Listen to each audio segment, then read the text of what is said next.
Right then, I'm going to do a 60-minute talk in 15 minutes now, so you'll have to listen really, really quickly. So this is me, 1973. This is my dad's finger. He was a really shocking photographer. My dad was a PTI, like a physical training instructor in the Air Force, and at the age of 6, I lived all over the world, like in Sardinia and all sorts of places, Stoke. And then when I was 6, I lived in sort of mid Wales. It's a beautiful kind of idyllic kind of childhood, a bit like like Gladiator, walking along, hand on the, all this kind of stuff. And anyway, my mum and dad split up, and for some reason my mum brought me to Hull, and so I kind of went from this idyllic place to living in a masonette like off Hessel Road. And the previous tenant actually committed suicide in this house. Nobody wanted to live there. And at night, the wooden beam he hung himself on would creak. It's probably because the wood actually was cooling down, but it never got warm. He actually had ice on the inside of the windows in the wintertime, which was really good training. Anyway, so from an early age, I understood about death, gravity, ropes, and everything else. So it was kind of like an Eastern European kind of childhood. I do a lot of talk for kids and stuff, and I always say, don't worry, kids. People say how terrible the world is now, and it's all desperate. But I grew up in the 80s. It was much worse. Don't worry about it. Anyway, so I left school. Didn't have any qualifications. Again, the 80s were a great time to go to school. It was every child matters. Now it's like no child mattered back then. And I went on the dole, lived in a squat. And when I was 19, I was just on the dole, and someone said you got to get a job in a cabbage patch factory or something. And if you do a test, something wrong with you, you can stay on the dole longer. So I had this test, and one was loads of numbers like this, like oh my god, oh god, it was really, really terrible. And the other one was loads of shapes. You had to work out what these shapes look like. And when I finished the test, the examiner said, well, on this numerical test, you got 16% wrong. You're basically, retarded. And on the other test, you got 99% right, which is amazing. So you need to get yourself a job which involves three-dimensional problem solving. So I got a job in a cardboard box factory, and but the guy said, "Can you have 10,000 of them and 3,000?" Anyway, I got the sack immediately. So I became a mountaineer instead, and because mountains are like three-dimensional problem solving. So anyway, this is me. This is about the only photograph where I actually look like a proper mountaineer, because usually just like a bin man. And when you do really dangerous routes, you get free clothes. It's great. Like when we were growing up, we used to get free clothes from the council because we were poor. And now, you do really dangerous routes, you get free socks. It's almost exactly the same. So climb all over the world, mainly because it's cheap, really. Mountaineering is actually very cheap. It's not like scuba diving or having a yacht. And you can sort of do all these amazing trips. It's in Yosemite, and I've climbed every year. So I'll go away quite a bit, and no trip costs more than probably £1,000, so it's cheaper than going to Ibiza for your holidays. And places like this, Patagonia, most places are kind of grim and cold and miserable. But I grew up in Hull, so I'm kind of used to it. Anyway, and how to make a living? I do all sorts of things. I'm kind of self-employed type person. I only say this because lots of young people are like, how do you do it? Because people go, how do you do it? Oh, I'm independently wealthy. No, I sort of use skills from my brain, like illustrations, kind of stuff. And I've also written books, which is amazing because I'm really dyslexic. So lots of people have really good stories, and some people can't spell. But if you get someone who can spell and you've got a good story, they can sort out the spelling. So anyway, I've also once had a job as a chocolate safety diver on Charlie and Chocolate Factory, which is another story altogether. Anyway, so but I did save Johnny Depp's life. But anyway, another time. So I'm going to talk about something that happened this year. This is the Troll Wall in Norway, and this little dot there is me, and walking in. This is the highest kind of wall in Europe. It's about over 1,000 meters high.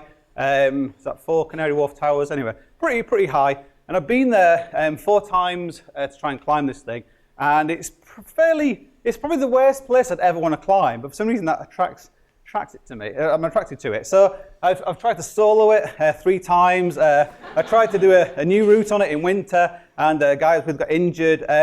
And the only 2 of the British people ever tried to climb it. One ended up being quadriplegic, and one ended up with a broken femur. So there's quite a heavy amount of kind of fear about the whole thing. Anyway, so I was 40 this year, and I was kind of sitting at home, wondering what to do for my 40th birthday, and what to do in the following year. I thought I'd go to Yosemite in California, beautiful sun, bronze men and women, hi there, dude, all this kind of stuff, and people slacklining. And I thought, no, you can't go for the easy option. What would William Shatner do?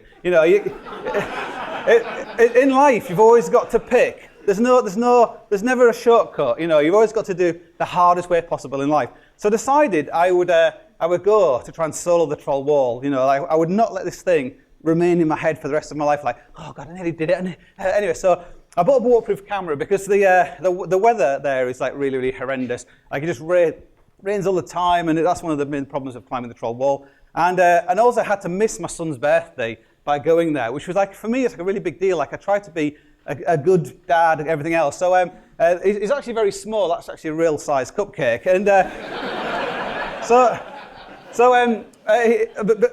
day I left, he had the day off school. I've got a daughter as well, but she went to school. And I had to go to Netto's and buy loads of bottles of their lemonade. And Dad, get away.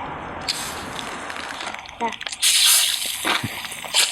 So drank all that as well. He was very hyper. So I had like 10 days water. So I had to go to Netto's and get all these bottles. They're only 10p, and fill the car up and start driving over there. And I had to drive 1,500 miles.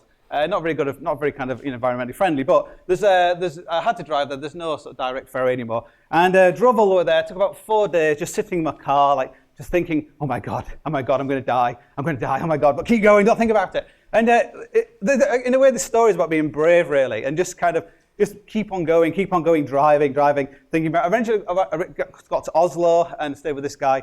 And Andy, you must be very calm. Anyway, that's just like a postcard on someone's fridge. So I finally made it to this place, Romsdal. The most terrifying, like some kind of Lord of the Rings thing. Oh no, you must not go to Romsdal. Oh, why not? Oh, it's like, anyway. So I arrived there, and I realised I'd come at the wrong time of year. This is September, and people said, why have you come now? It is the winter time. Like, what, it's September? No, that's winter. Look, there's snow everywhere. Oh my God. And but there's loads of reasons not to do it, and but I wasn't going to let any of them sort of have an effect. So I decided to walk up to the top. This was not a good sign either, and that's blood. Anyway, so I walked up to the top to look over the edge of the thing, and just like looking over the top of the wall was absolutely terrifying. I just wanted to try and break down the barrier of actually, as you know, you can walk to the top. So there wasn't anyway, you can drive to the back. Anyway, so I sat around for a few days. It was raining every day, like, oh God, what I'm going to do, just do it. So I went to the bottom and I parked my car at this farm, and this is the wall behind me. And I went to see the farm. I said, I can leave my car here. And this really old man, he had one finger missing, which is a bit off-putting. And he was like, you must not go on the wall, you will die. He was like, ah. And so, don't worry, mate, don't worry, I'm really safe. You will die. Oh, cheers, you will die. Okay. And so I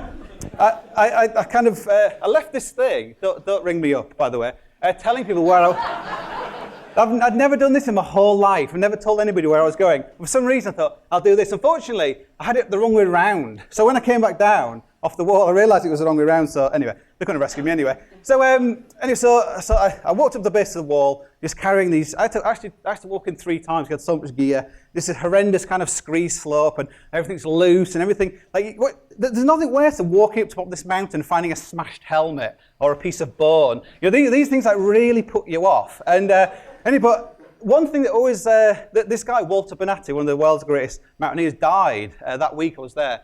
And this man was like a god. But when you read his book, he was just like an incompetent idiot. Basically, he had so much self-doubt and everything broke and he hurt himself and he couldn't do this, but he kept on going. So whenever I thought, oh God, I've got to go back down, I'm too scared, I thought, William Shatner, Walter Bonatti, they're my role models, keep on going. So eventually, I got to the base of the wall. This was my first belay, tied the rope to it, and started climbing. And it was raining at the time, pouring with rain. There was a waterfall coming down where I was going to be climbing. But I wouldn't let that put me off. And so I did the first bit, and I slowly kind of put this kind of climb together, getting higher and higher, hauling all my gear up with me. I was going to be on this wall for quite a long time. I had 10 days food, 10 days water, and slowly kind of bit by bit, getting to this point where on the top of the roof, the first ascensionist, it said lost, which I didn't know what that meant. It was in Norwegian. I thought it meant long, and it meant loose. And it was. This is a little film clip showing how loose.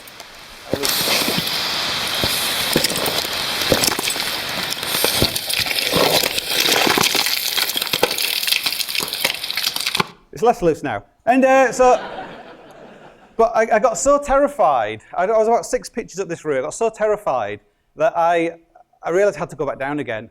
but I left all my ropes all tied together. I had enough rope to reach the ground. So I abseiled back down, and I went back down to the valley and just kind of sat like here on this river, like, oh my God. I guess like, well, that was almost good enough to have gone all this way and to have done that. That's almost good enough. But I thought, no, you have to go back. You have to complete this climb. So 2 days later, I walked back in again. As I was walking along, like, you're really in this like not a great kind of psychological place about what's going to happen. And I almost stood on this frog. And it was like a real turning point, because I thought, this poor frog is walking along this path, and I almost stood on it and killed it. What's ever done? You know, what? That's fate. So, you know, me and the frog will be all right. So, and then I ate it because I like Bear Grylls. So, I walked back in, hauled my gear up, climbed this bit again, this scary bit, and slowly again, really scared. But like fear is like I tried to imagine it like like breaking through waves. When you go kayaking in the sea, the waves are really scary, you set off and you're like, oh my God, it looks really scary and cold. And the first wave hits you, oh my God, I want to turn around, I'll keep going. Oh my God, the other wave's hitting you, keep going. Because you know eventually the waves will disappear and you'll be out in the sea and you'll be okay. And that's the main thing I focused on. And eventually, after about 10 days, it got a lot easier. And the wall got steeper. I did fall off a few times. And but bit by bit, you were like living the nightmare-stroke dream. And I was doing it. I was on the wall. I was climbing the wall. I was going to get up the wall. And I was having to like, you know, use all these skills I'd learned from sort of climbing for 30 years. So you climb up, abseil down, haul your whole bag up with all your food and water and everything else. You're sleeping on this little bed thing that's kind of on the wall, and every night there's like loads of like rock fall and things falling down. It's all really kind of scary. Anyway, after 10 days, I'd run out of water, I'd run out of food. I had 50 meters of rock to climb to have completed the route. And I woke up in the morning and I was kind of 4 pitches below. I had to climb up all these ropes and I had to climb as fast as I could. Incredibly dangerous, climbing too fast. I made loads of mistakes. I ended up hanging by my foot at one point, thinking this is a terrible way to die. It was so humiliating, and you know, a Norwegian would never do this, you know, and a Frenchman would look much better. And but eventually, I got to this point. So I was like 50. That's the top, 50 meters from the top, and I got there, and I had about 2 hours to climb it. That wasn't enough time to do it, but this was it. I'd gone all this way. I'd driven 1,500 miles, I had to do it. And I didn't know what to do. I was like looking around and I was like, oh God, don't make a mistake. And my mind was like in such a quandary what to do really. And what happened was, a really bizarre thing happened. I heard my son's voice. Before that, I started seeing like flashes of light, which is a bit weird. I think I was tired. And but then I heard my son's voice. And what had happened was, my camera was in my pocket and I pressed it like this. And the first bit of film on the camera had played, and it was, listen to what he says. Dad, get away. So, if you believe in signs, that was quite a sign. And I was like, right, I'm going down. So I put some gear in, I abseiled down, back to my portal edge, and this is my whole bag with all my gear. The following day, falling 600 meters down to the bottom of the wall. So, takes quite a while, don't worry about it. And I should have had an HD camera. Anyway, so I abseiled down, overhanging wall, very difficult. But I'd retreated off this wall 3 times before. I was quite a pro at retreating. And I abseiled back down, got there, dragged all my gear down, absolutely wasted. Got back to the farm, the man was there. You're still alive, told you, mate. And I got in my car and I drove back. And people say, oh my God, that must be so bad. You're like 50 meters from the top. Oh God, that was so terrible. It wasn't. It was amazing. It was amazing. It was the best decision I ever made. All the way down, a big grin on my face, and driving home a long way. You know, because it's like, it's brave. You have to be brave to start this kind of thing. Also, you have to be brave to know when to stop. And for me, it's never been about getting to the top. It's always been that kind of the journey from being brave enough to start and then the end, whatever that is. So anyway, that's my story. Thank you very much. Thank you.